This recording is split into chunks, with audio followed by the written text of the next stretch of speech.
விதியாடும் விளையாட்டில் சதிவலையில் வீழ்ந்தனரே.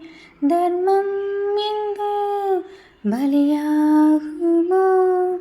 சதி செய்த சூழ்ச்சிதனில் கதியின்றி போயினரே.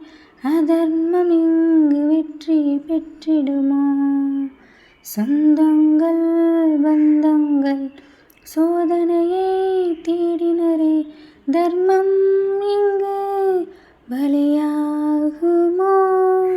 அரவணைக்கும் உறவுகளும் பரிதபிக்கும் நிலை கொண்டால் அதர்மம் இங்கு வெற்றி பெற்றிடுமோ?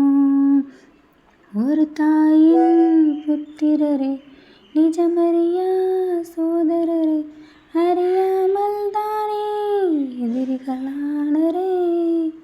காலத்தின் ஜாலத்தால் விதி நடத்தும் விளையாட்டால் கதியின்றி தவித்த ஜீவன்கள் ஆகினரே.